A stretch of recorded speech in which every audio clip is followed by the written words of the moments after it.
ringan ya. Misal batuk, misalnya kan serak, suara nggak keluar, atau pegal-pegal, atau sakit yang agak belum bisa ke rumah sakit tapi masih bisa kita optimalkan. Itu sambil dipegang yang kurang sehatnya, lalu dikatakan begini, wa idza maridtu fahuwa yashfin.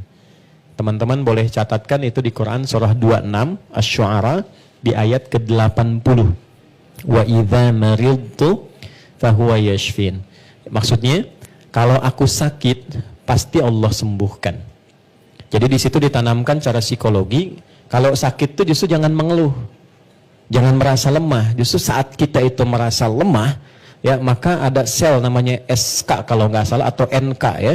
Itu ada sel yang memperkuat imunitas kita, dia akan jatuh saat kita merasa lemah. Banyak saat COVID kemarin demikian deh. Ya, saya baru tahu itu karena kemarin baru ngisi ada simposium 123 rumah sakit, kita diskusi tentang pendekatan agama dan pendekatan medis. Nah, salah satunya itu ternyata sesuai. Saya pernah mengisi di Kalimantan, itu maghrib, akan dekat maghrib 10 menit lagi suara hilang. Lihat nyata suara hilang. Lalu kemudian sedikit dikasih herbal, kemudian dipegang baca ayat tadi itu. Ya Allah, engkau yang tugaskan aku, engkau yang ciptakan, engkau yang ujikan, pasti engkau sembuhkan. Kemudian kita tingkatkan keyakinan, alhamdulillah begitu mengisi, ada lagi. Dan setelah ceramah, hilang lagi. Ya supaya istirahat dulu gitu ya, nggak banyak ditanya gitu. Setelah itu, kembali lagi. Siapa orang yang menjaga sholat sunnah sebelum subuh 2 rakaat dengan membaca alam nasyrah dan alam taro, maka dia tidak akan terkena musibah, penyakit dan yang lain. Dikatakan man goro'a alam wa alam salima minan alam. Siapa orang yang membaca alam taro sama alam nasyrah, maka dia akan selamat dari penyakit. Kalau ingin selamat, sholat sunnah sebelum subuh, rakaat pertama alam nas, rakaat kedua alam taro. Allahumma shalli ala Muhammad.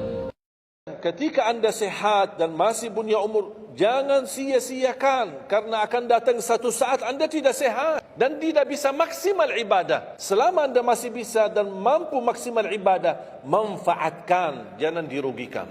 Akan datang satu saat Anda tidak bisa. Saat Anda berdiri, manfaatkan salatmu saat berdiri. Besok akan datang satu saat Anda tidak bisa berdiri.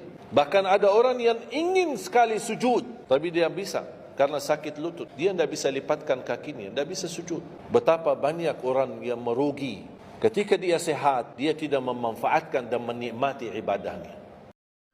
Kamu tahu nggak, kalau kamu mikirin sesuatu, baik itu positif maupun negatif, itu artinya kamu mengundang. Loh kok bisa? Selamat datang di Kata Hati Institute bersama saya RB Sentanu. Jadi begini penjelasannya. Meskipun lebih kecil dari jantung dan hati, otak dan pikiran itu bersifat elektromagnetik. Artinya dia punya daya listrik dan daya magnetik.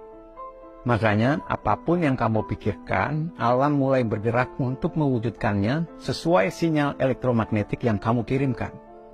Meskipun kamu sebenarnya nggak menginginkan hal itu. Apalagi kalau kamu tanpa sadar mengulang-ulang pikiran itu karena overthinking, maka itu akan semakin menjadi-jadi. Karena itu mulai sekarang sadari pikiranmu, dan pastikan kamu hanya benar-benar memikirkan apa yang kamu mau. Maka lambat laun kamu akan merasakan hidup akan mulai berpihak. Saya minta maaf tuan-tuan. Allah uji yang dia tu sikit. Sakit dada.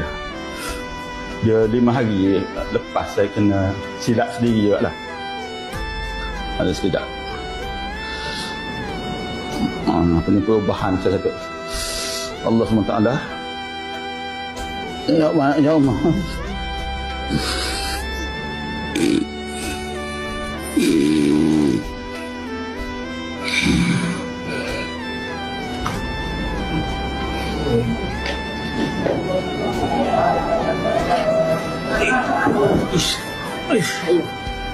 Allah, asyhadu an la ilaha illallah.